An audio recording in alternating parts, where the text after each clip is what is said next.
Hello everyone, so very good afternoon everyone and welcome to the platform of Unacademy. और आज बेटा हम लोग बात करने वाले हैं केमिकल इंजीनियरिंग फ्लूइड मैकेनिक्स की महा स्ट्रेटजी के बारे में, that is for the GATE 22। तो आप सबके सब गेट 22 की एक बेहतरीन फॉर्म में प्रिपरेशन स्टार्ट कर चुके हो, प्लस के प्लेटफॉर्म से हो या यूट्यूब के प्लेटफॉर्म से हो। आज एक्चुअली में हम लोग को बात ये करनी है कि पर्टिकुलरली जो सब्जेक्ट हम लोग डील कर रहे हैं, ठीक है ना, तो उस सब्जेक्ट को किस तरह से डील करें जिससे कि अपना 100 एंड 200% हम लोग अपना गेट के एग्जाम में दे सकें, ठीक है ना। तो स्ट्रेटजीज के पॉइंट्स को आपको बेसिकली अपने माइंड में किसी भी तरह से पिंच करके रखना है। उन पर्टिकुलरली पॉइंट्स के थ्रू ही आप इस पर्टिकुलर सब्जेक्ट के अंदर मैक्सिमम से मैक्सिमम स्कोर करने वाले हो, ठीक है ना। So let's start for the session. So first of all, for दोस्त who are listening first time in the field of chemical engineering, जो मेरे पास फर्स्ट टाइम अनअकैडमी के प्लेटफॉर्म पर देख रहा है, तो माई सेल्फ सुमित प्रजापति, 5 साल से बेटा मैं लगातार गेट के फील्ड में टीचिंग कर रहा हूं और मेरे को 10 साल से ज्यादा हो चुका है केमिकल इंजीनियरिंग के स्टूडेंट्स को टीच करते हुए। तो अगर मैं आपसे बात करता हूं कि particularly for the purpose of GATE and PSU exam subject में आपके साथ डील करने वाला हूं, that will be the chemical technology, mechanical operation, fluid mechanics और इंस्ट्रूमेंटेशन प्रोसेस कंट्रोल। ये सब्जेक्ट मैं आपको डील करूंगा। कुछ सब्जेक्ट ऐसे हैं जो कि ऑलरेडी आप लोग यूट्यूब में एंजॉय कर रहे हो या कर चुके हो, या कुछ सब्जेक्ट ऐसे हैं जो आप प्लस में एंजॉय कर रहे हो या फिर कर चुके हो, ठीक है ना। तो बहुत जल्द आपके जो रिमेनिंग सब्जेक्ट है उनको भी मैं लेकर के आऊंगा plus as well as in the YouTube platform. तो अगर मैं बात करता हूं कि जो लोग ये चाहते हैं कि नॉर्मली पूरी की पूरी टीम के साथ में एक बेहतरीन स्ट्रेटजी के साथ में हम लोग मूव करें, जो स्ट्रेटजी आज मैं बताने वाला हूं, ये स्ट्रेटजी मैं डेली का डेली अपने प्लस के स्टूडेंट्स को बताता रहता हूं। तो अगर आपको ऐसा लगता है कि पूरी टीम के साथ में मेरे को एक बेहतरीन फॉर्म में अगर मूव करना है, then you can choose for the plus. अगर आप प्लस की बात करते हैं तो प्लस के अंदर बेटा सबसे बड़ा बेनिफिट आपको जो मिलता है, that is the proper live classes with proper notes, assignment, quiz discussion and guidance. ये सारा का सारा बेनिफिट आपको मिलता है डायरेक्टली प्लस में। और इसके अलावा जो भी आप असाइनमेंट में डिस्कशन करना है उसके लिए आपका स्पेशल हर 4th क्लास में स्पेशल आपका डिस्कशन सेशन भी होता है। अगर इसकी बात सुपीरियर प्लान की बात करते हैं, अगर प्लस से भी सुपीरियर प्लान मतलब अगर आइकॉनिक की बात करते हैं, तो आइकॉनिक के अंदर सबसे पहला जो आपके पास एक बेनिफिट आता है, that is the personal coach और मेंटर। ये मेंटर पर्सनल कोच आपका एक्चुअली में ऐसा बंदा होगा जो कि ऑलरेडी किसी इंडस्ट्री के अंदर प्लेस्ड है या ऑलरेडी आपका कोई एक टॉप रैंकर है। तो वो आपको अगर गाइड करेगा, अगर आपको मेंटर करेगा, तो वहां से आप अपनी स्ट्रेटजी को कुछ अलग डायरेक्शन में आप मोल्ड अप कर सकते हो। तो अल्टीमेटली वो कोच की हेल्प से आपको जो बेनिफिट मिलने वाला है वो आपके लिए जो भी आपके वीक पॉइंट्स होंगे उसके लिए आपके स्टडी बूस्टर सेशंस, जो भी आपके सीरीज अटेंड करेंगे वहां पर आपके जो भी आपके बार बार आप गलतियां रिपीट करते हैं तो वहां पर आपके लिए पर्सनैलिटी टेस्ट एनालिसिस सारा का सारा जो है ना वो आपका कोच और मेंटर आपके लिए अरेंज करता रहेगा और आपको गाइड करता रहेगा, ठीक है ना। एजुकेटर हम लोग तो है ही, इसके अलावा भी आपके पास में एक गाइड है, ठीक है। तो ये है आपकी इस पर्टिकुलरली इसमें आपका बेनिफिट। और दूसरा आपको मिलता है पीडीएफ फॉर्म में, सारे का सारा पीडीएफ फॉर्म में स्टडी मटेरियल, जहां से आपको मैक्सिमम से मैक्सिमम बेनिफिट मिलता है, ठीक है ना। अब अगर बात करते हैं अल्टीमेटली कि इसके लिए नॉर्मली आपको करना क्या है कि नॉमिनल आपको कॉस्ट पे करना रहेगा। नॉमिनल से कॉस्ट का बेसिक आपका फंडामेंटल ये है कि जितना कॉस्ट आपको दिख रहा है इससे भी कम कॉस्ट में आप लोग जो है ना अपना नॉर्मली अगर पॉकेट मनी आप कैलकुलेट करते हो इससे भी आपका ज्यादा जाता होगा, ठीक है।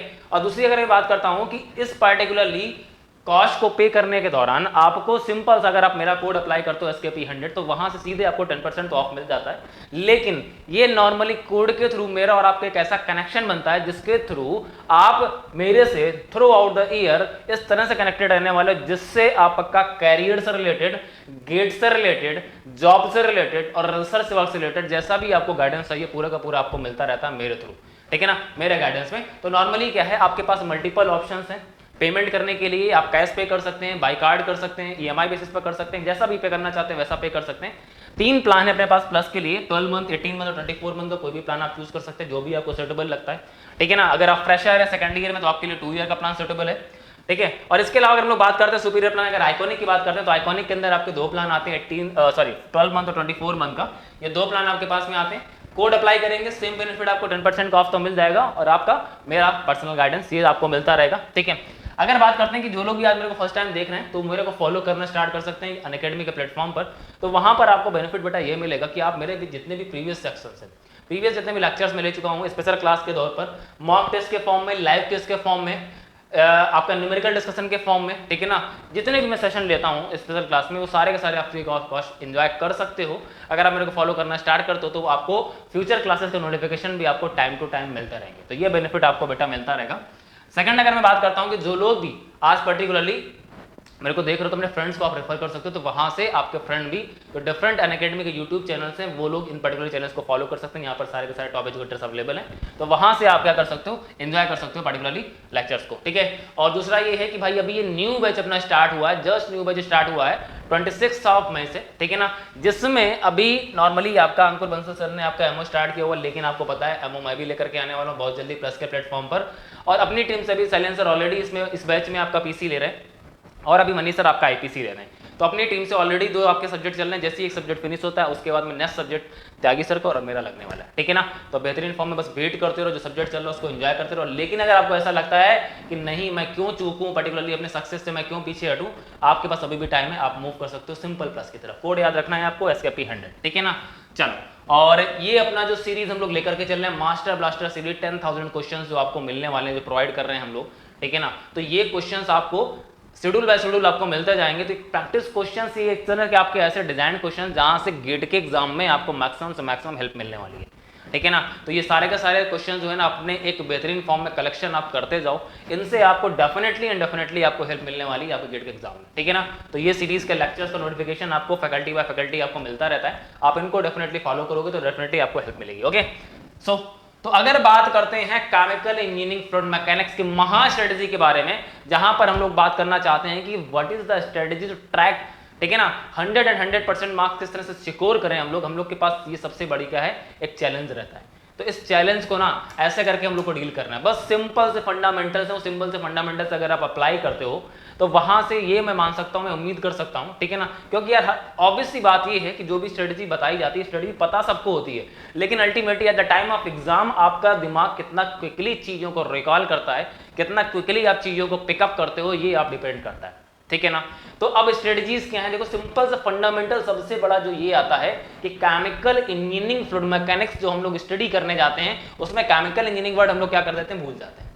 क्योंकि अल्टीमेटली क्या है, fluid mechanics is a common subject for the all branches. Chemical की बात करें, सिविल की बात करें, मैकेनिकल की बात करें, सभी जगह हम लोग के पास क्या है, पर्टिकुलरली ये सब्जेक्ट आपको देखने को मिल जाता है। लेकिन अल्टीमेटली क्या है, हम इन तीनों जो फ्लूइड मैकेनिक्स के आपके पार्ट है उन तीनों में क्या हो जाते हैं, उलझ करके कंफ्यूज हो जाते हैं, ठीक है ना हम केमिकल के रहते हैं, ना हम सिविल के रहते हैं, ना मैकेनिकल के रहते हैं। तो first of all be precise and be emphasize on your concepts of the chemical engineering fluid mechanics। And सबसे बड़ा जो आपका बेसिक डिफरेंस है, मैं बता भी चुका हूं आप लोगों को, अगर मेरे से आपने फ्लूइड मैकेनिक्स स्टार्टिंग से पढ़ा है तो बेसिक फंडामेंटल्स में आपका कोई भी डिफरेंस नहीं है। बेसिक जो डिफरेंस है इन तीनों फ्लूइड मैकेनिक्स में वो है एप्लीकेशन पार्ट में, ठीक है ना। तो फंडामेंटल्स हम लोग जो एज आपके सारे के सारे होते हैं, न्यूटन्स लॉ ऑफ विस्कोसिटी हो, चाहे वो आपका बर्नौलीज इक्वेशन हो, चाहे वो आपका रेनॉल्ड नंबर हो, सभी के लिए वो सेम है। वो केमिकल मैकेनिकल सिविल के लिए अलग अलग नहीं, लेकिन अल्टीमेटली डिफरेंस इज बेसिकली ये है कि आपका केमिकल इंजीनियरिंग के अंदर फ्लूइड मैकेनिक्स का जो एप्लीकेशन पार्ट है, हम लोग जो पार्ट पढ़ते हैं पूरा का पूरा एनर्जी और मास बैलेंस के फॉर्म में पढ़ते हैं, वो लोग पढ़ते हैं पूरा का पूरा किसमें, वो लोग पढ़ते हैं पूरा का पूरा फोर्स और मोमेंटम के फॉर्म में। तो ये है एक बेसिक डिफरेंस, आप लोग को पता भी होगा, मैं डिस्कस भी कर चुका हूं। तो अब अगर हम लोग बात करते हैं particularly chemical engineering fluid mechanics को किस तरह से अपने को टैकल करना है, जिससे कि गेट के एग्जाम में 100 से 200%, ठीक है ना, 100 से 200% का मतलब ये है कि अल्टीमेटली अगर 2 मार्क का क्वेश्चन है तो वो 2 मार्क का क्वेश्चन आपका 100% सिक्योर होना चाहिए, आपका नेगेटिव वे भी नहीं जाना चाहिए, ठीक है ना। चलो तो बात करते हैं अगर, तो सिंपल सा फंडामेंटल देखो ये आता है महा स्ट्रेटजी का जो बेसिक से फंडामेंटल्स जो हम लोग बोलते हैं ना, पिंच वाले फंडामेंटल्स, ठीक है ना, जहां पर तलवार काम नहीं करती वहां सुई वाले फंडामेंटल, वो वाले फंडामेंटल बताना चाहता हूं आपको। सबसे पहली चीज तो ये है यार कि मैं आपको ये चीज बताऊंगा कि अभी जो मैंने आपको रिपीट किया उस चीज को मैं फिर से बताऊंगा कि अल्टीमेटली क्या है, अपना सिलेबस सबसे पहला तो अपने को पता होना चाहिए कि एक्चुअली में अपने सिलेबस में क्या क्या है, ठीक है ना। हम लोग क्या करते हैं, फ्लूइड मैकेनिक्स से पढ़ना स्टार्ट करते हैं तो अल्टीमेटली क्या है, जो फैकल्टी आपको पढ़ा रही है तो वहां पर क्या होता है, मोस्ट ऑफ द केसेस में आपको फ्लूइड मैकेनिक्स मैकेनिकल की फैकल्टी से पढ़ने को मिलता है, ठीक है ना। लेकिन अभी देखो ऐसा है कि वहां पर उनका जो एप्लीकेशन है, उनका एप्लीकेशन थोड़ा सा ब्रॉड है, हम लोगों का एप्लीकेशन क्या थोड़ा सा नैरो है। नैरो का मतलब क्या है, नैरो का मतलब ये कि अपना पूरा जो पार्ट है वो कोई भी रियल डिजाइन में एग्जिस्ट नहीं करता। हम लोग का जो मेन पार्ट है वो आता है इंडस्ट्रियल डिजाइन के पार्ट में, ठीक है। तो जैसे हम लोग बात करते हैं पूरा का पूरा जो कुछ में एग्जांपल है, जैसे बायोन्सी एंड फ्लोटेशन वाला पार्ट अपने सिलेबस के अंदर गेट के एग्जाम में नहीं पूछा गया, चेक कर सकते हो आप लोग प्रीवियस ईयर क्वेश्चन के अंदर। लेकिन नॉर्मली क्या करते हो, अगर आप पढ़ने जाते हो, ठीक है ना, तो आप इसको भी कवर करते हो, ठीक है। इसके बाद बात करते हैं hydrostatic forces on submerged bodies, dam के अंदर लगने वाला, स्फेरिकल सरफेस के अंदर लगने वाला, ठीक है ना, वहां पर आपका centre of force, centre of pressure, ठीक है ना, लोकेशन ऑफ, तो ये सारा का सारा पार्ट अपने सिलेबस में नहीं आता, लेकिन हम क्या करते हैं, पढ़ते हुए चले जाते हैं, हमें पता नहीं एक्चुअली में, ठीक है ना। हम तो बस फ्लूइड मैकेनिक्स के फॉर्म में बस फॉलो करते हुए चले जाते हैं। तो बहुत से ऐसे चीजें हैं अल्टीमेटली आपको पता होनी चाहिए क्या क्या आपके सिलेबस में है और क्या नहीं है। हमें कहां पर टाइम वेस्ट करने की नीड नहीं है, सबसे पहले तो अपने को ये पता होना चाहिए। So be very clear in your syllabus कि आपके सिलेबस में एक्चुअली में क्या है। तो सर सिलेबस पता कहां से चलेगा? तो सिलेबस पता करने का मेन फंडामेंटल ये है, अब हम लोग करते क्या, प्रीवियस क्वेश्चन लगाना स्टार्ट करते थे। प्रीवियस क्वेश्चन अगर आप स्टार्ट करते हो 1990 से स्टार्ट करते हैं लगाना, तो 1990 में जो केमिकल इंजीनियरिंग फ्लूइड मैकेनिक्स का सिलेबस है और अभी जो 2021 में सिलेबस है, both are much and much different, ठीक है ना। पहले जो आपका पेपर आता था उसका पैटर्न भी चेंज होता था, तो अल्टीमेटली वहां पर आपका सिलेबस भी पहले चेंज था, अभी सिलेबस कुछ और हो चुका है। तो अल्टीमेटली जो सिलेबस हम लोग देखते हैं, जो 4 लाइन का सिलेबस लिखा हुआ है फ्लूइड मैकेनिक्स के अंदर, अपने को पता है केमिकल इंजीनियरिंग फ्लूइड मैकेनिक्स के अंदर अपना मैकेनिकल ऑपरेशन का फ्लूइडाइजेशन वाला पार्ट जो है ना, पैक्ड बेड फ्लूइडाइज्ड बेड का जो पार्ट है वो भी अपना क्या है इसमें इंक्लूडेड है। लेकिन अल्टीमेटली क्या है, हम लोग जब कवर अप करने जाते हैं तो ये जो आपका फ्लूइड मैकेनिक्स है गेट के अंदर 7 to 8 मार्क्स क्लियर करता है, सबको पता है बिल्कुल 7 to 8 मार्क्स आपका गेट के अंदर क्लियर करता है। लेकिन अब वहां पर जो फ्लूइडाइजेशन वाला पार्ट, जो पैक्ड बेड वाला पार्ट आ जाता है, इस वाले पार्ट को अगर इंक्लूड कर दें, अगर इसके क्वेश्चन को आप इंक्लूड कर सकते हो, अगर पर ईयर इंक्लूड कर सकते हो, तो ये सब्जेक्ट का जो आपका टोटल मार्क्स 7 to 8 का है, ये आपका पहुंच जाता है 9 to 10 का। लेकिन नॉर्मली क्या करते हैं, फ्लूइडाइजेशन वाला पार्ट को हम लोग अपने मैकेनिकल ऑप्शन में इंक्लूड करके चलते हैं, ठीक है ना। तो अल्टीमेटली 7 to 8 मार्क्स अपने को 100% सिक्योर कैसे करने, उसकी सिंपल सी स्ट्रेटजी बेटा ये है, सिंपल सी स्ट्रेटजी प्लान ये है कि सबसे पहले आपको क्या करना है, बहुत ध्यान से सुनना बेटा, सबसे पहले अपने को क्या करना है कि अपने को जो रिक्वायर्ड है वो ये है कि be precise in chemical engineering content. सबसे पहले काम बेटा अपने को ये करना है कि be precise in chemical engineering content. जब तक हम लोग अपने कंटेंट प्रिसाइज नहीं होंगे तब तक कुछ नहीं होने वाला, ठीक है ना। तो अपने को लिमिटेड रहना है भाई, मैकेनिकल और सिविल वाले की तरफ नहीं भागना है, अपने को कंटेंट अपना रखना है। अपने पर बाउंड्री लेयर जो थ्योरी आती है, बाउंड्री लेयर थ्योरी जो आती है, तो बाउंड्री लेयर थ्योरी के अंदर मैक्सिमम से मैक्सिमम जो कॉम्प्लिकेटेड क्वेश्चन आता है वो आपका आता है मोमेंटम थिकनेस का, ठीक है ना। अब हम लोग नॉर्मली क्या करते हैं, मोमेंटम थिकनेस और इन सब के टॉपिक के अलावा क्या करते हैं, और ज्यादा डिटेल में पढ़ते हुए चले जाते हैं। तो अल्टीमेटली क्या है, बिल्कुल पढ़िए आप, बिल्कुल पढ़िए, लेकिन अल्टीमेटली क्या है, वहां से फिर क्या होता है, अपने टाइम के लॉसेस स्टार्ट हो जाते हैं और अल्टीमेटली सबसे बड़ा जो प्रॉब्लम होती है वो क्या होती है, आपके दिमाग में कंफ्यूजन आना स्टार्ट होता है। सर इतना सारा पढ़ लिया, सर गेट के लिए इतना सारा पढ़ना है, गेट के लिए इतना सारा पढ़ना है, नहीं पढ़ना है यार, क्यों पढ़ना है भाई, ठीक है ना। तो सबसे पहला be precise in your content, जितना भी आपको पढ़ना है that is a limited content. बहुत ज्यादा syllabus chemical engineering fluid mechanics के अंदर नहीं है, लेकिन हम लोग उसको हुआ बना चुके हैं ऑलरेडी। सेमेस्टर के अंदर जो पढ़ करके आया था वो सिलेबस भी आपको नहीं पढ़ना है, उससे भी आपका लिमिटेड सिलेबस है, ठीक है ना। तो फॉलो अगर करना है आपको, डेफिनेटली आपको केमिकल इंजीनियरिंग फ्लूइड मैकेनिक्स अगर आप फॉलो करते हो रियल फॉर्म में, अगर तो आपको पता चलेगा कि आपको एक्चुअली में पढ़ना क्या क्या है, ठीक है ना। सेकंड ये बात करते हैं कि जितना भी आप फ्लूइड मैकेनिक्स पढ़ते हैं ना, उसके अंदर ये चीज मिसिंग होती है। कभी भी आप पढ़ते हो हमेशा ये चीज मिसिंग होती है। अगर मेरे आप लेक्चर अटेंड करते हो तो आपको ये चीज डेफिनेटली आपको मिलती होगी, एप्लीकेशन वाला पार्ट। तो आपको कोई भी चीज जो नॉर्मली अगर आप पढ़ते हो, नॉर्मल प्रॉपर्टीज की अगर मैं बात करता हूं, नॉर्मल अगर नॉन न्यूट्रल फ्लूइड की मैं बात करता हूं, तो यहां पर भी आपके कॉन्सेप्ट्स केवल लर्न करने के नहीं कि डायलेटेंट क्या होता है, थेसोट्रोपिक क्या होता है, रियोपैक्टिक क्या होता है, स्यूडोप्लास्टिक क्या होता है, नहीं। अल्टीमेटली वाई, क्यों पढ़ना है यार, मेरे को पढ़ना क्यों है ये नॉन न्यूट्रिएंट। तो नॉन न्यूट्रिएंट का सबसे बड़ा एप्लीकेशन जो है ना, सबसे बड़ा एप्लीकेशन वो केमिकल इंजीनियरिंग के अंदर ही है और कहीं नहीं है। मेरे को कोई भी बता दो, कोई बंदा ऐसा होगा अदर ब्रांच वाला जो ये डील करता हो कि I have to deal with the non nutrient fluids, नहीं डील करना उनको यार, अपने को डील करना है भाई, ठीक है ना। कोई भी लुब्रिकेटिंग ऑयल हो, कोई भी आपका नॉर्मली ऑर्गेनिक सब्सटेंस हो, इनऑर्गेनिक सब्सटेंस हो, कोई भी आपका कोलाइडल सस्पेंशन हो, सैलरीज हो, सारे के सारे हमको डील करने ना। तो we have to deal with non nutrient fluids, इसलिए अपने को फील करना सब्जेक्ट को जरूरी है। जब तक सब्जेक्ट को एप्लीकेशन पार्ट में फील नहीं करेंगे तब तक कभी भी फ्लूइड मैकेनिक्स आपके एंटर नहीं करेगी, ठीक है ना। आप क्या करोगे, आप बिल्कुल पढ़ोगे, इधर से पढ़ोगे इधर से निकल जाएगी, 2 दिन बाद निकल जाएगी, कोई भी आपको याद लर्न नहीं करा सकता। तो सबसे बड़ा फंडामेंटल ये है कि you have a better and better application form to understand the real feeling of the subject, ठीक है ना। तो ये सबसे बड़ी इंपॉर्टेंट चीज है, तो आपको एप्लीकेशन पार्ट के साथ ही मूव करना चाहिए, ठीक है ना। अगर आपको बाई चांस आप जिसको भी फॉलो करते हो फ्लूइड मैकेनिक्स में अगर आपको केमिकल इंजीनियरिंग एप्लीकेशन नहीं मिलते, then it's your responsibility to crack, to check, ठीक है ना, to search the real applications of this particular fundamentals in the form of chemical engineering industry. ये अपने को चूज करना पड़ेगा, सर्च करना पड़ेगा। इसके बाद अगर मैं बात करता हूं अल्टीमेटली कि मोस्ट ऑफ द क्वेश्चंस जो केमिकल इंजीनियरिंग के अंदर आते हैं वो आपके फॉर्मूला बेस्ड होते हैं। ये चीज आप सबके सब एग्री करोगे कि अल्टीमेटली जितने भी प्रीवियस क्वेश्चंस लगाते हो उसके अंदर मोस्ट ऑफ द क्वेश्चंस आपके फॉर्मूला बेस्ड होते हैं। सिंपल सा आपको फॉर्मूला पुटअप करना होता है और कुछ नहीं। अभी की आप 21 की भी बात करोगे, 21 के अंदर जितने भी क्वेश्चंस आए थे उन सब के अंदर पहला क्वेश्चन, पहला जो प्रॉपर्टी से आया था स्यूडोप्लास्टिक वाला, उसमें सिंपली क्या करना था, न्यूटन्स लॉ ऑफ विस्कोसिटी निकालना था ना, विस्कोसिटी कैसे वेरी कर रही, खत्म हो गया था क्वेश्चन। सेकंड जो क्वेश्चन आया था आपका नॉर्मली जहां पर आपको प्रेशर कि जो लेंथ निकालनी थी, जो इंक्लाइन ट्यूब थी उसकी लेंथ निकालनी थी, हाइड्रोस्टैटिक प्रेशर कॉन्सेप्ट लगना था, फॉर्मूला लगना था, खत्म हो गया था कॉन्सेप्ट। इसके बाद में जो क्वेश्चन आपका आया था काइनेमेटिक के पार्ट से, काइनेमेटिक के अंदर सिंपली आपको क्या ना क्वांटिटी क्वेश्चन लगानी थी, खत्म हो गया था वहां से question.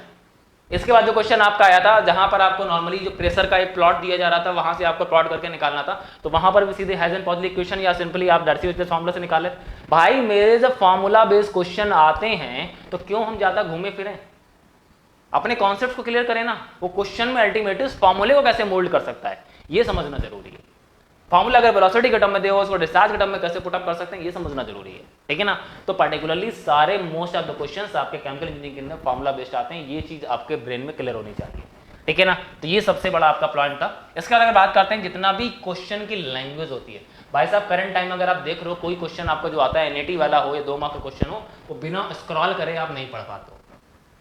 Ultimately you have to scroll the question, ठीक है ना। पूरा पढ़ने के लिए आप बार बार ऊपर नीचे करोगे। अब उसमें होता क्या, जैसे ही आप 1-2 बार ऊपर नीचे करते हो थोड़ी बार सोचते हो ऊपर वाला क्या लिखा था यार, ऊपर वाला लाइन क्या थी, अब दोबारा से क्वेश्चन पढ़ोगे। तो क्वेश्चन की लैंग्वेज अल्टीमेटली इतनी बड़ी कर दी जा रही, क्वेश्चन पढ़ने में आप कंफ्यूज होना स्टार्ट होते हो, ठीक है ना। तो सबसे बड़ा इस समय जो आपके ऊपर एक ट्रैप है, जो जाल बिछाया जा रहा है, वो क्वेश्चन की लैंग्वेज का है। तो आपको क्या करना है, उस ट्रैप के अंदर आपको खुद ट्रैप नहीं होना है, आपको फंसना नहीं है। अल्टीमेटली क्या है, you have to be and patience, आपको पेशेंस मोड में बिल्कुल आराम से क्वेश्चन को डील करना है। क्वेश्चन को अगर आप आराम से नॉर्मली अगर पढ़ते हो तो वहां से मोस्ट ऑफ द 80% क्वेश्चन का आंसर आपको मिल जाता है, ठीक है ना। अगर सॉल्यूशन करने की नीड है तो आप बिल्कुल सॉल्यूशन करिए, उसको पेन उठाइए। लेकिन आप अगर प्रिसाइजली क्वेश्चन को नहीं पढ़ते हो, आपको ये चीज पता है, मैं केवल फ्लूइड मैकेनिक्स से बात नहीं कर रहा हूँ, क्वेश्चन रीड करने का जो कॉन्सेप्ट है हर सब्जेक्ट में एप्लीकेबल है। वहां पर बहुत जल्दी हम लोग क्या करते हैं, विच आर नॉट करेक्ट को करेक्ट पढ़ जाते हैं, करेक्ट वाले चूज करके चले आते हैं।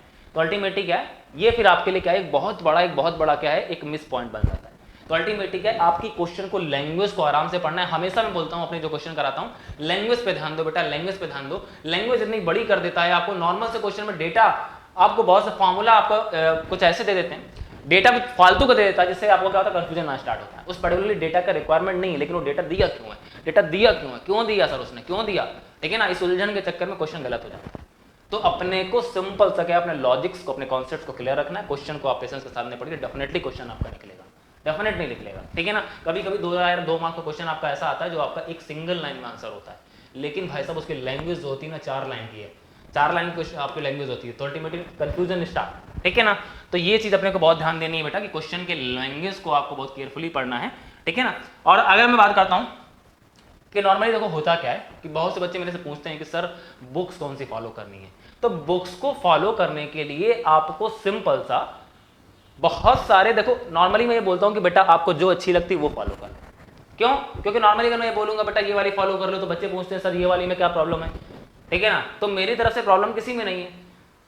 तो अब बात ये आती है कि आपको फॉलो वो करनी है जिसमें आप पहली बात तो कंफर्टेबल हो।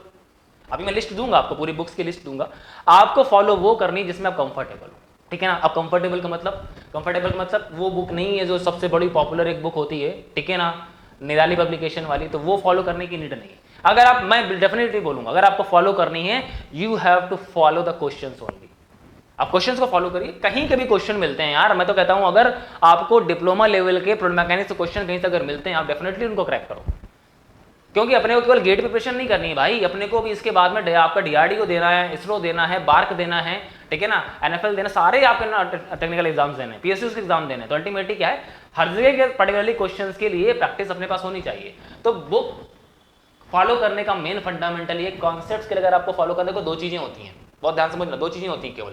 First thing is you have to follow the concepts and second is you have to follow the questions, practice question. तो इसके लिए क्या है, अगर आपको कॉन्सेप्ट्स फॉलो करने, you have to choose the only chemical engineering text books. अगर आपको कॉन्सेप्ट्स फॉलो करने, अगर आपको क्वेश्चंस फॉलो करने, यू आर ओपन, पूरा मैदान पड़ा है आपके लिए, खेलिए, खुल के खेलिए। कहीं के भी क्वेश्चंस मिलते हैं यार, मैकेनिकल, सिविल, कहीं के भी क्वेश्चंस मिलते हैं, डेफिनेटली आप अटेम्प्ट करो उनको, ठीक है ना। उसके लिए कोई वो नहीं है। जितने टाइप के क्वेश्चन, जितने वैरायटी क्वेश्चन आप अटेम्प्ट करोगे, उतने ही टाइप के आपके कॉन्सेप्ट्स के सब फोल्डर आपके ब्रेन में बनते हैं, ऑब्वियसली बात है, ठीक है ना। तो इस चीज का ध्यान रखना कि आपको, एक चीज मैं हमेशा बोलता हूं अपने स्टूडेंट से, जितने भी अपने स्टूडेंट्स हैं, आप हमेशा देखते होंगे कि जितने भी आपके गेट के एग्जाम में क्वेश्चंस आते हैं, उन क्वेश्चंस की, मैं आपको एग्जांपल दूंगा बहुत सारे, उन क्वेश्चंस की नॉर्मल इक्वेशंस जो यूज कर रहे हैं, जो हम लोग फार्मूला यूज करते हैं ना, बाई चांस फार्मूला क्या होता है हम लोग कभी कभी मोल्ड नहीं कर पाते हैं। ये फार्मूला हमसे जो पुटअप करना है बाई चांस, तो फार्मूले को हम क्या करते हैं, रिक्वायर्ड जो अपनी वैल्यू है उसके अकॉर्डिंगली मोल्ड नहीं कर पाते, ठीक है ना। तो अल्टीमेटली क्या है, ये सारे के सारे फंडामेंटल्स जो है ना अपनी केमिकल इंजीनियरिंग के टेक्स्ट बुक्स जो होती है ना उनमें दिए होते हैं। डायरेक्ट इक्वेशन दी होती है, डायरेक्ट इक्वेशन, वो इक्वेशन डायरेक्टली आपकी यूटिलाइज होती है उस क्वेश्चन में, ठीक है ना। बहुत से क्वेश्चंस एमओ के अंदर बताऊंगा, एफएम के अंदर कराऊंगा मैं।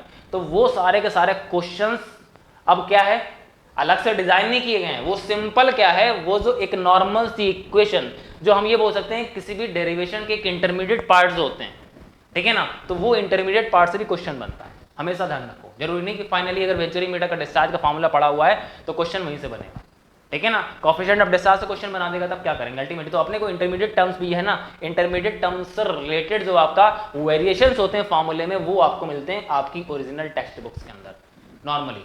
तो वहां से अगर आप अपनी ओरिजिनल टेक्स्ट बुक को फॉलो करते हो, मैकैब स्मिथ का हमेशा बोला जाता है, जो कि हम लोग केमिकल इंजीनियरिंग की गीता बोलते हैं, वहां से आपके हर बार क्वेश्चन जो है ना वो डायरेक्टली पुटअप होते हैं, वहां के फॉर्मूला बेस्ड या वहां के अनसॉल्व्ड या सॉल्व बेस्ड हमेशा, या फिर सिंपली वहां पे जो प्लॉट आप डिजाइन करते हो, प्लॉट देखते हो ना, केमिकल मैकैब स्मिथ के अंदर ढेरों प्लॉट बने, उस प्लॉट से डायरेक्टली क्वेश्चन पुटअप होते हैं।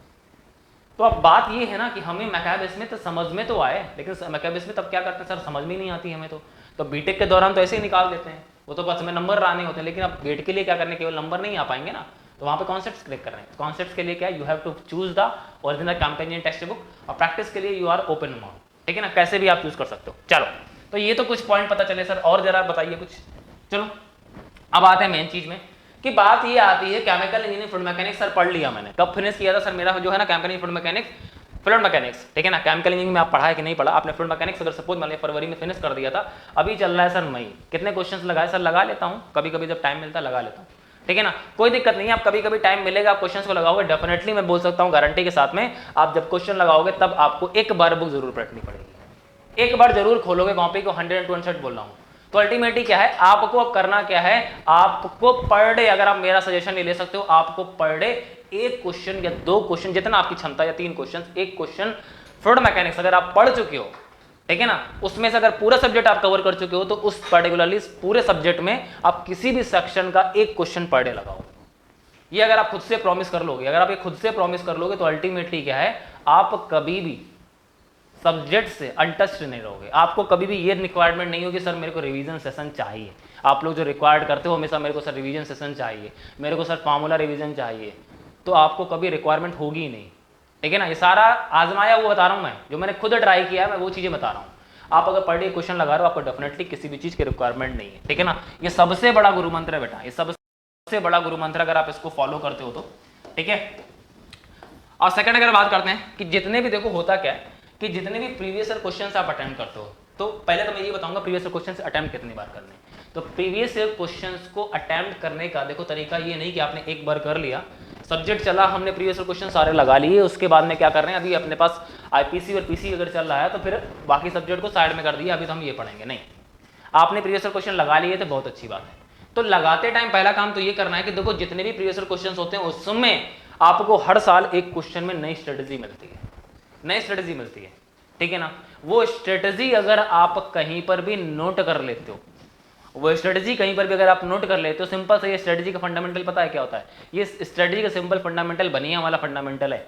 बनिया कभी भी 1 रुपए की अगर उधारी करता है ना, उसके पास कहीं ना कहीं लिखा होता है, ये समझ लो, कहीं ना कहीं लिखा होता है। तो आपको समझ लो अपने पर्टिकुलरली सब्जेक्ट के लिए एक बनिया वाला कॉन्सेप्ट करना है, अपने को बन जाना है टोटली, एक भी क्वेश्चन की स्ट्रेटेजी को मिस नहीं करना है।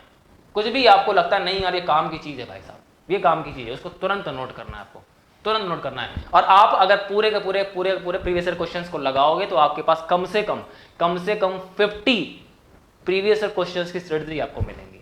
ये 100 and 200% रियल बात है, ठीक है ना। तो अगर ऐसा आप करते हो तो आपको डेफिनेटली हेल्प मिलेगी। और प्रीवियस ईयर क्वेश्चंस जितने भी हैं आपके 1990 से लेकर के और 2021 तक के, मैं ये नहीं बोलूंगा कि आपको सारे के सारे क्वेश्चंस बार बार लगाने, नहीं, आपने एक बार लगा लिए बहुत अच्छी बात है, अगर आपने एक बार लगाया ईमानदारी से बहुत अच्छी बात है। लेकिन आपको करना क्या है, आपको अल्टरनेट मंथ में, जैसे मई चल रहा है, जून में आपको क्या करना है, जून में अल्टीमेटली आपको क्या करना है, प्रीवियस ईयर के कम से कम 15 से 20 क्वेश्चन लगाने हैं। अब इसका लगाने का मतलब ये नहीं वही क्वेश्चन बार बार रिपीट कर रहे हो, नहीं, 1990 से 2021 के कोई भी 20 क्वेश्चन आप चूज कर लो, कोई भी, ठीक है ना, वो 20 क्वेश्चन के अंदर आपके सारा पूरा फ्लूइड मैकेनिक्स कवर हो जाएगा अल्टरनेट मंथ में। जून में लगाओगे, जुलाई में टेस्ट करने की जरूरत नहीं है, क्योंकि जुलाई में पर डे आप एक क्वेश्चन फ्लूइड मैकेनिक्स को ऑलरेडी अटेम्प्ट कर रहे हैं। जो आपके पास अगस्त में जब आओगे तो अगस्त में आपको फिर से क्या करना है, प्रीवियस क्वेश्चन के 20 क्वेश्चन करने हैं। मैं देखता हूं कौन ऐसा है जो आपको रोक सकता है फ्लूइड मैकेनिक्स में 100% मार्क्स लाने से, कौन रोक सकता है, कोई नहीं रोक सकता, ठीक है ना। तो ये है स्ट्रेटजी, मेन स्ट्रेटजी, ठीक है ना। तो प्रीवियस ईयर क्वेश्चंस के शॉर्ट नोट्स बहुत जरूरी हैं।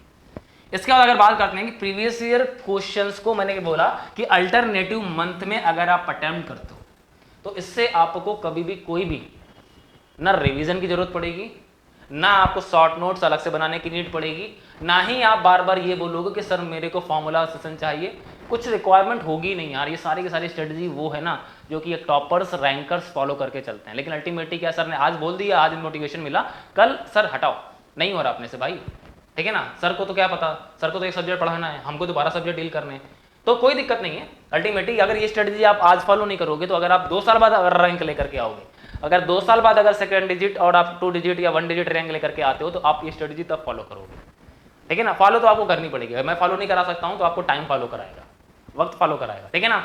तो ये सबसे बड़ी स्ट्रेटजीज है बेटा जो आपको मिली है आज, महा स्ट्रेटजी। अब अगर मैं बात करता हूं, देखो ये स्ट्रेटजी जो थी ना, ये स्ट्रेटजी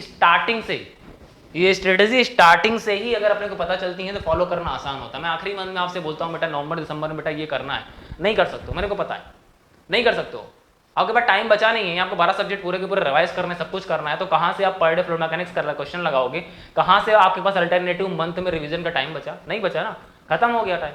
तो अभी से अगर आप ये चीज फॉलो करके चलते हो तो डेफिनेटली आपको बेहतरीन रिजल्ट मिलने वाला है, नहीं तो डेफिनेटली फिर आपको यही होता है कि सर इस बार ट्राई करेंगे कि अपना 200% दें, ठीक है ना। इस बार 100% का ट्राई किया था, अगर रैंक नहीं आएगी तो नेक्स्ट ईयर ट्राई करते हैं 200% दें, ठीक है ना। तो फिर ये फीलिंग आपकी जो होती है आपको ही डिमोटिवेट करती है, ठीक है। अब आते हैं बुक्स में, जल्दी से सुनते हैं जरा बुक्स के बारे में। तो अगर मैं बुक्स की बात करता हूँ तो नॉर्मली देखो ऐसा है, यहाँ पर जितनी भी बुक्स लिखी हुई हैं, ये जितनी भी बुक्स लिखी हुई हैं सारी की सारी आपकी स्टैंडर्ड टेक्स्ट बुक्स हैं, स्टैंडर्ड टेक्स्ट बुक्स हैं, ठीक है ना। मेरी बात को बहुत ध्यान सुनना, फिर आपके दिमाग में जो भी क्वेश्चन आ रहे होंगे अपने आप आंसर आपको मिल जाएंगे। अभी सबसे पहला जो मैं बोलता हूँ कि केमिकल इंजीनियरिंग की जो गीता बोलते हैं, भगवत गीता, किसी भी सब्जेक्ट के लिए हो यार, एफएम की मैं बात नहीं करता हूँ, किसी भी सब्जेक्ट के लिए हो, उस पर्टिकुलरली बुक के अंदर जितने भी सब्जेक्ट दिए गए दैट आर वेरी फैंटास्टिक, ठीक है ना। तो मैकैब इसमें सबसे पहले मैं बोलता हूँ बेटा, सभी स्टूडेंट से बोलता हूँ कि सभी के पास होनी ही चाहिए, ये बुक तो होनी चाहिए आपके पास, हार्ड कॉपी होनी चाहिए, सॉफ्ट कॉपी नहीं, इसकी हार्ड कॉपी होनी चाहिए आपके पास किसी भी तरह से, ठीक है ना। इसके बाद जो आपके पास बुक आती है James O Wills fluid mechanics for chemical engineering, 35 साल की आती है, नहीं मिलती है सबको, ठीक है ना, जरूरत भी नहीं है आपको लेने की। अगर बाई चांस आपको मिलती है, मैंने जितनी पहले बोल रहा हूँ यहाँ पर जितनी बुक्स लिखी हैं इनमें से कोई भी बुक्स आपको परचेज करने की जरूरत नहीं है, जो परचेज करने की जरूरत होगी मैं बताऊंगा आपको ये आपके पास होनी चाहिए, हार्ड कॉपी में होनी चाहिए। ये बुक अगर आपको मिल जाती है किसी भी फॉर्म में आप इसको प्रेफर कर सकते हो, ठीक है ना। इसके बाद जो नॉल्ड नॉस आती है book specially for the chemical engineers बनी हुई है, बेहतरीन बुक है, लेकिन इसके कॉन्सेप्ट्स आपको आसानी से समझ में नहीं आएंगे क्योंकि पूरी की पूरी जो बुक है एफपीएस यूनिट में पहली बात तो है, दूसरा क्या है, हर चीज का रिलेशन एप्लीकेशन से इस बुक में, ठीक है ना। तो अगर आपके पास बहुत ज्यादा टाइम है, अगर टाइम का मतलब समझ रहे हो ना, आप इंटरव्यू की प्रिपरेशन अगर कर रहे हो तो आप पर्टिकुलरली क्या कर सकते हो, इस बुक को प्रेफर कर सकते हो, ठीक है ना। इसके अंदर एक लेवल का आपका ज्ञान दिया हुआ है पूरा का पूरा फ्लूइड मैकेनिक्स किस तरह से केमिकल इंजीनियरिंग में अप्लाई होती है, ठीक है ना। तो आप इसको फॉलो कर सकते हो। गेट के लिए आपको इस बुक की तरफ मूव करने की जरूरत नहीं है, गेट के लिए आपको इस बुक की तरफ मूव करने की जरूरत नहीं है, बट स्टुअर्ट लाइटफुट की जो ट्रांसपोर्ट फिनोमेना की बुक आती है बेटा, इसको आपके पास होना जरूरी है। ये बुक से डेफिनेटली आपके क्वेश्चन हिट करते हैं फ्लूइड मैकेनिक्स के, ठीक है ना। और इन बुक के क्वेश्चन मैं आपको करवाता भी हूं, ठीक है। इसके बाद आपका यूनिसन सेंजल मैकग्रॉ-हिल की जो आती है फ्लूइड मैकेनिक्स, सब नाम जानते हो सेंजल की, ठीक है ना। अगर ये बुक आपको मिल जाती है तो ठीक है, लेकिन नॉर्मली आपको क्या है, आपके पास केवल ये 2 बुक हार्ड कॉपी में होनी चाहिए, ये 2 बुक आपके पास हार्ड कॉपी में बस होनी चाहिए, सॉरी ये वाली, ठीक है ना, टीपी की बुक, जो टीपी की है इसकी जरूरत नहीं है आपको, जो टीपी की बुक है आपकी ये आपके पास हार्ड कॉपी में होनी चाहिए। इसके अलावा फ्रैंक एम वाइट जो लिखी हुई बुक है, इसमें भी एक अच्छे लेवल क्वेश्चंस दिए हुए हैं, सेंजल एंड सिम्बोला, फ्रैंक एम वाइट, इनमें बहुत अच्छे लेवल क्वेश्चन दिए हुए हैं। अब आपको क्या करना है, इन बुक्स को अगर आपको मिलती हैं तो अच्छी बात, अगर नहीं मिलती हैं तो आपको टेंशन लेने की नीड नहीं है। मैं पहले ही बोल चुका हूँ, हर बुक के क्वेश्चंस में ऑलरेडी आपको करा रहा हूँ, हर बुक के क्वेश्चंस करा रहा हूँ। प्रीवियस ईयर क्वेश्चन अभी तक मैंने आपसे शायद जिक्र ना किया हो, ठीक है ना, लेकिन अल्टीमेटली प्रीवियस ईयर क्वेश्चन तो करना ही करना है अपने को न्यू क्वेश्चंस भी कुछ सोचने, ट्राई करने अल्टीमेटली। तो मैं सारे जितने भी बुक्स यहाँ पर लिखी हैं सभी बुक्स से क्वेश्चन ऑलरेडी आपको मैं करा रहा हूँ, आप मेरे साथ करने वाले हो, ठीक है। इसके बाद जो बुक्स आती हैं, मैंने अभी 2 बुक आपको बताई केवल, एक बर्ड स्टुअर्ट लाइटफुट ये आपके पास होनी ही चाहिए, दूसरी है आपके पास मैकैब स्मिथ, ये होनी ही चाहिए। इसके बाद अगर आपको मिल जाती है तो फ्रैंक एम वाइट या संजय सिम्बोला, आप इनकी तरफ मूव कर सकते हो डेफिनेटली, ठीक है। इसके बाद जो आपकी बुक आती है रॉन डॉर्नी की बुक आती है, इसको भी आप फॉलो कर सकते हो, ठीक है ना, इसको भी आप फॉलो कर सकते हो, अच्छी बुक ये भी है। इसके बाद आपकी आती है फॉक्स एंड मैकडोनाल्ड्स की इंट्रोडक्शन ऑफ मैकेनिक्स, ये भी बुक बहुत अच्छी है, ठीक है। तो अल्टीमेटली क्या करना है, बुक तो बहुत सारी बता दी है, आपको बेसिकली जो फॉलो करनी है केमिकल इंजीनियरिंग के पॉइंट ऑफ व्यू से वो 2 ही बुक है, मैकैब स्मिथ और बर्ड स्टुअर्ट लाइटफुट। ये जितनी बुक्स इसके अलावा मैंने नाम बताई हैं, इनसे प्रैक्टिस क्वेश्चंस को फॉलो कर सकते हो। 2 बुक हैं आपकी थ्योरी के लिए, 2 बुक आपके थ्योरी के लिए हैं, बाकी जो आपके मैंने बुक्स के नेम बताए हैं सारे के सारे वो आपके प्रैक्टिस क्वेश्चंस के लिए, आप प्रैक्टिस क्वेश्चंस के लिए फॉलो कर सकते हो, ठीक है।